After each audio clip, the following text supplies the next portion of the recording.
Good evening and welcome to Sunset News on this Tuesday evening. As always, we bring you news, community stories, economics, weather and sports. I am Aina Kweyo. In the news tonight, Agnes Mpingana Kafula, Member of Parliament, shares on the Parliamentary Standing Committee on Natural Resources deliberations regarding complaints about Recon Africa. Agweto Craig reports. Thank you very much. My name is Agnes Mpingana Kafula. I'm the Deputy Chairperson of the Committee on Natural Resources.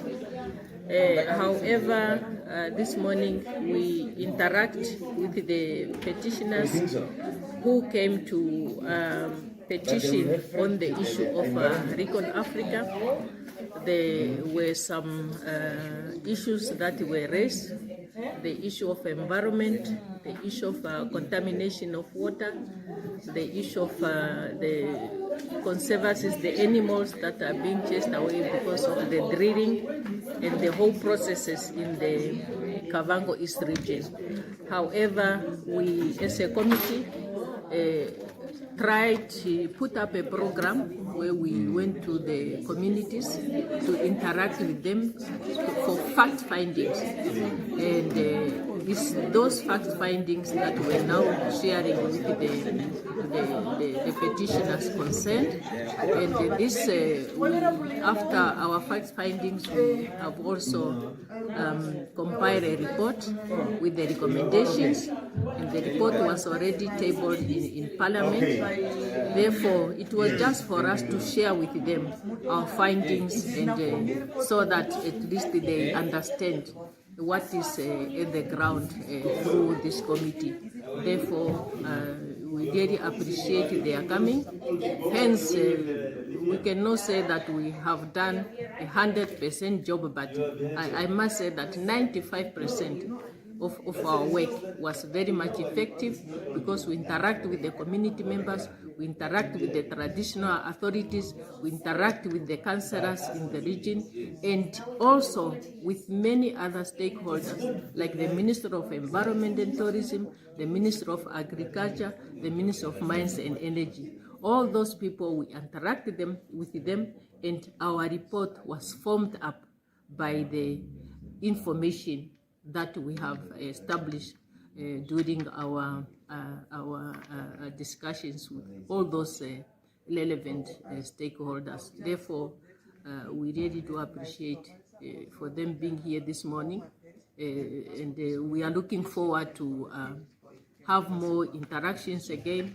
And we have also put to them that if they are not satisfied with our reports and our recommendations, there's still a room for them to come back again so that we can interact in this regard. Employees of aviation ground handling firm Menzies will know where they stand once the High Court has decided operations at the Hosea Kutako International Airport on the 3rd of October.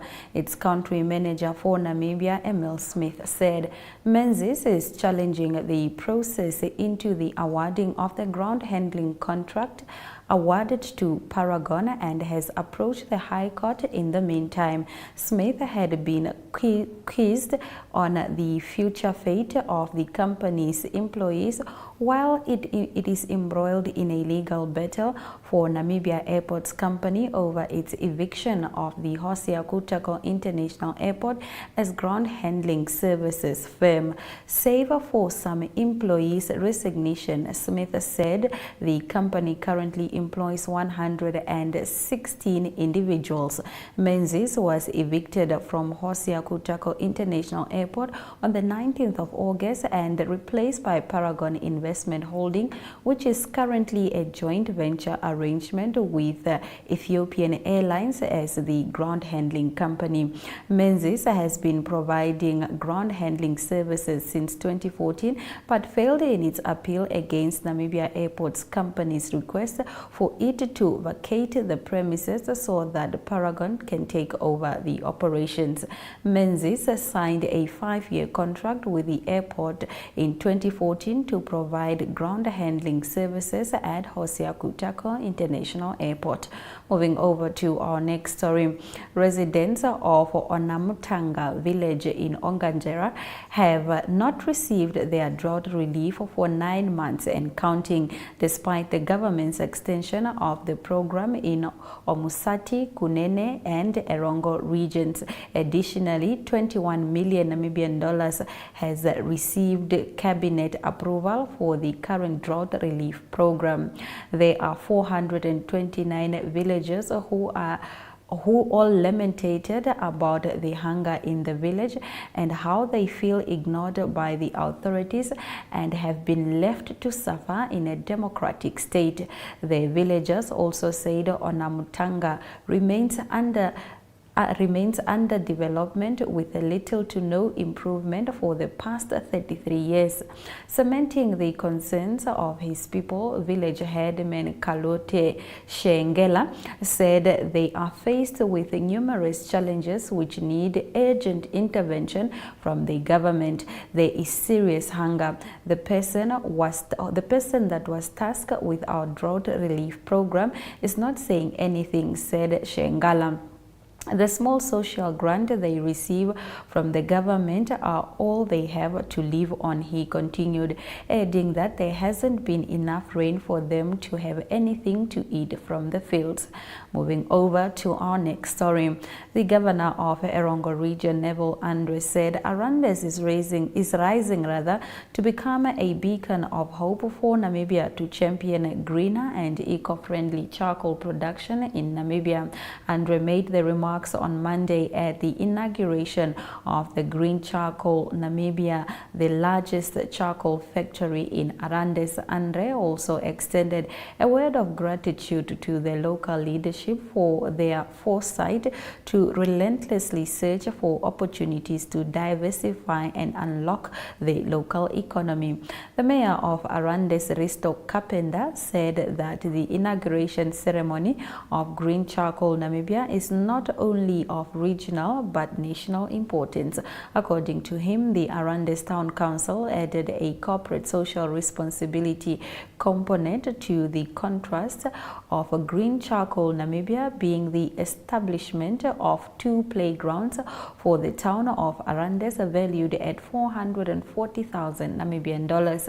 Green Charcoal Namibia is a leading provider of sustainable and eco-friendly charcoal solution produced from Namibia's bush environment, catering for both residential and commercial use.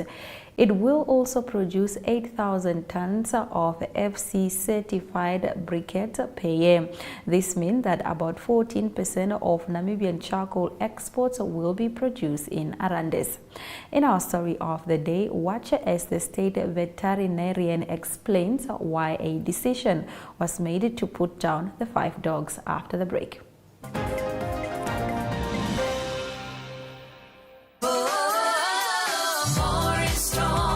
Win a double trolley dash in our birthday promo while saving on these. 10 kg top score for $112.99. 2-liter original Coca-Cola for only $18.99. 1.5 kg real good mixed chicken for just $64.99. 750-gram Nola mayonnaise at $28.99. And 700ml all gold tomato sauce, also only $28.99. See the details of our incredible double trolley dash competition at vurmanbrock.com.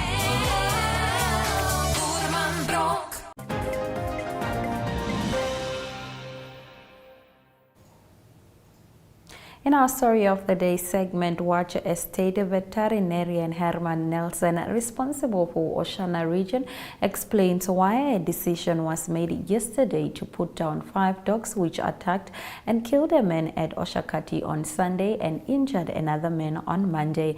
Nelson said the decision to euthanize the dog was made due to the imminent threat they posed to public safety, as their duty is to protect human lives. Haidula reports. Just than a life of a dog. I understand that. And we know in the situation like this, these are guarding dogs. that do not have much access to human being, and they can become vicious if they get into the community. And that is basically what had happened. Like you said, we were commissioned to come and actually attend to this case here in Oshakati. But when I came here, I could really tell that the dogs are vicious, and they would need to be handled with care. That's why we took about 3 to 4 hours to actually get to the end of this case.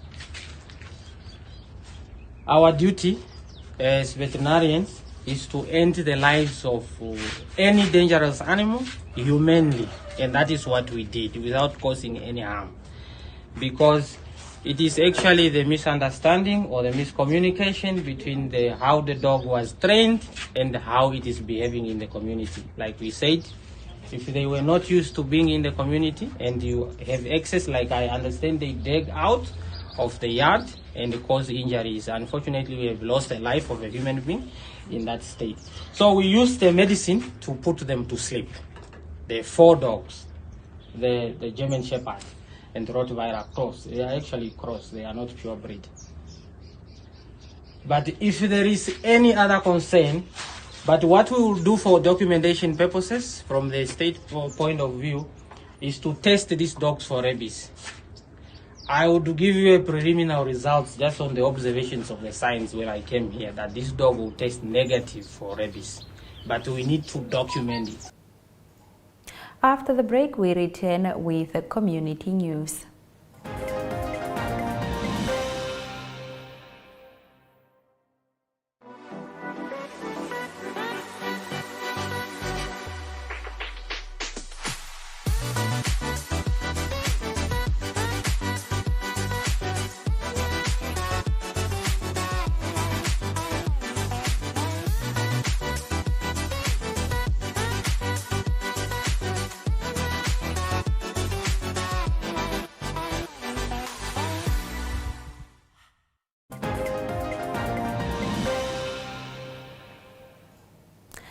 The U.S. President's emergency plan for AIDS relief this morning announced a massive financial injection of $1.6 billion Namibian dollars towards technical, financial, and programmatic assistance to support HIV prevention and treatment initiatives, including TB prevention, starting on the 1st of October 2023.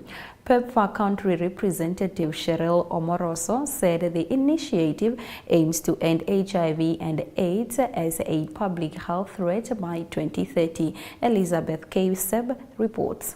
And civil society here in Namibia since 2005. Over the past 18 years of this partnership, more than $1.5 billion has been invested in this comprehensive effort to prevent and treat HIV in Namibia.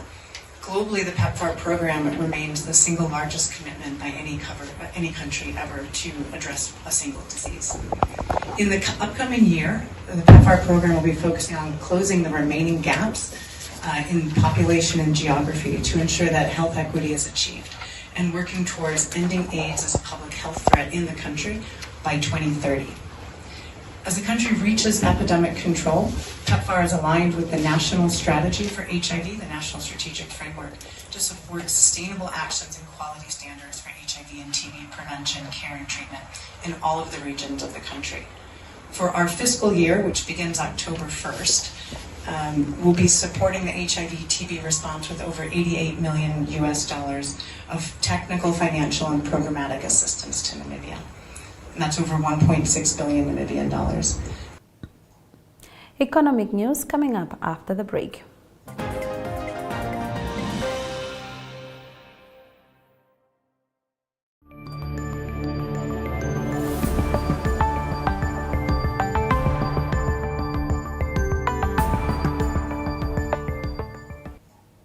KGK Diamonds Namibia announced the celebration of a remarkable achievement as 9 of its dedicated employees graduated from an intensive diamond cutting and polishing program held in India. This milestone signifies a significant stride in the company's commitment to nurturing local talent and uplifting communities across Namibia. During a heartfelt gathering at the KGK factory in Namibia, Sunil Agrawal, KGK Group Chief Financial Officer, expressed his profound appreciation for the symbiotic growth and collaborations between KGK Diamonds, the Namibian government, the Namibian Diamond Trading Company, and the local community. Let's take a look at our economic indicators.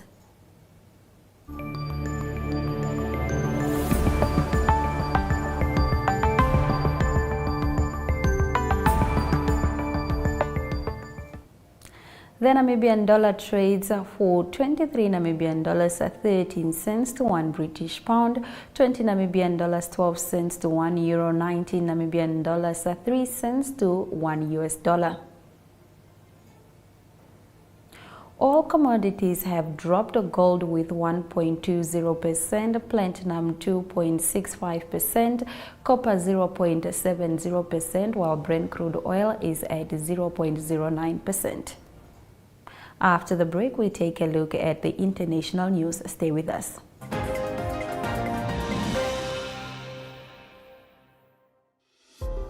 Neopaints has established a 67-year Namibian legacy, creating personalized paint solutions that blend quality and innovation for the Namibian people. We pride ourselves in being a 100% Namibian-owned company, investing in our country and our people by employing and empowering true Namibians. With every brushstroke, Neopaints commits to our quality guarantee and always delivering a coat of excellence. At Neopaints, we always stay true to our country. We are as Namibian as you.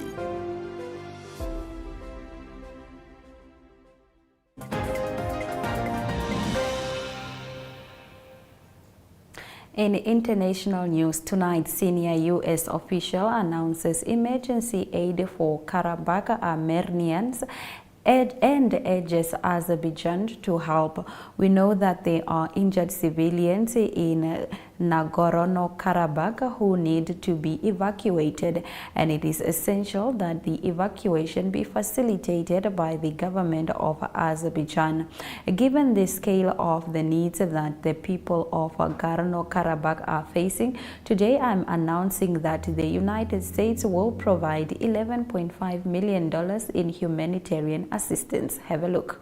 It is absolutely critical that independent monitors as well as humanitarian organizations get access to the people in Nagorno-Karabakh who still have dire needs. We know that there are injured civilians in Nagorno-Karabakh who need to be evacuated, and it is absolutely essential that evacuation be facilitated by the government of Azerbaijan. Given the scale of the needs that the people of Nagorno-Karabakh are facing, today I am announcing that the United States will provide $11.5 million in humanitarian assistance. This assistance will be used to provide everything from food to psychosocial support, given, again, the grave psychological wounds that so many citizens are carrying. We need to ensure that the international community gets access into Nagorno-Karabakh. There are still tens of thousands of ethnic Armenians who are there living in very vulnerable conditions. In our next international story, German Special Representative for Western Balkans, Manuel Sarrazin, met with Kosovo Prime Minister Albin Kurti in Pristina yesterday after four people were killed in a shootout in Kosovo's northern village between police and ethnic Serb gunmen in the Restiv region. German Foreign Office condemned the attack and sent condolences to the family of the killed officer.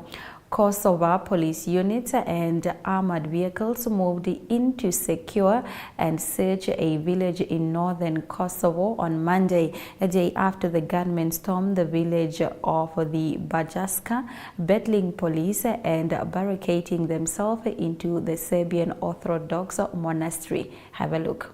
The dialogue can, of course, continue, and it is important that we stick to the path of trying to find a way to get the Ohrid agreement implemented.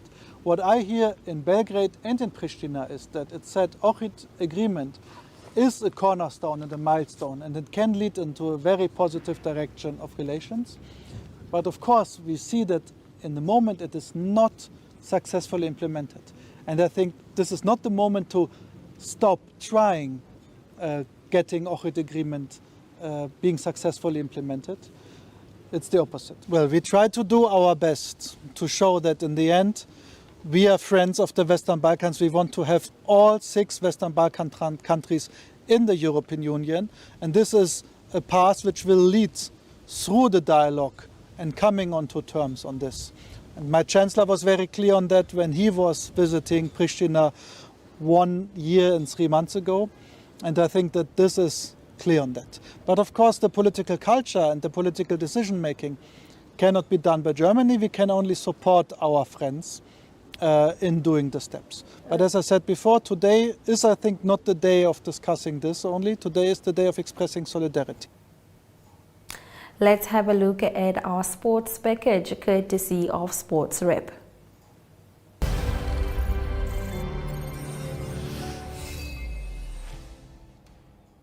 Well, good evening, viewers. On today's Sunset News, brought to you by Sports Rep. Well, the Namibian national under-13 sevens rugby team held a capping ceremony at the Vendu Gymnasium Clubhouse ahead of their participation at the sevens tournament in Worcestershire, South Africa, from the 28th to the 30th of September. Head coach Bevan Botha and captain Karel van Heerden had this to say. Goedemiddag, Bevan Botha hier. Ja, ons is in Namibië onder 13-7 span. Ons is op pad Worcester toe om daar te gaan compete in 'n kompetisie. Ja, hier langs my staan my kaptein Karel van Heerden. Ja, ons is ook hier saam met ons. Ja, het gaan 'n riller van 'n kompetisie wees. Ons het heel wat kompetisie rondom die franchises soos WP, Boland, Leeuws, ja, dis dit. En dan gaan Karel ook so 'n paar woordjies aan ons gee. Hallo, my naam is Karel van Heerden. Ek is die kaptein van die nasionale sewe span van Namibië. Ons eerste wedstryd wat ons gaan speel gaan teen WP wees en dit gaan 'n moeilike wedstryd wees, maar ons het voorberei vir dit en ek dink ons kan dit. Well, we definitely wish the boys good luck there on the tournament, and that's all that we do have for you here from the Sports Desk team. It is goodbye.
Thank you for watching our show tonight. Here are the highlights. Employees of aviation ground handling firm Menzies will know where they stand once the High Court has decided operations at Hosea Kutako International Airport on the 3rd of October. Its country manager for Namibia, Emil Smith, said. Residents of Onamtanga village in Onganjera have not received their drought relief for 9 months and counting, despite the government's extension of the program in Omusati, Kunene, Erongo regions. Additionally, $21 million Namibian has received cabinet approval for the current drought relief program. Namibia head coach Alistair Coetzee has named his match day 23 to play Uruguay in Lyon tomorrow, with 7 changes to his starting XV from their last game against France. And with that, we've come to the end of tonight's broadcast. Make sure you join Sunset News on Facebook and on all NMH platforms on weekdays, as well as on our website, which is called oneup2.com. Sunset News screens on DSTV channel 285, as well as GoTV channel 24.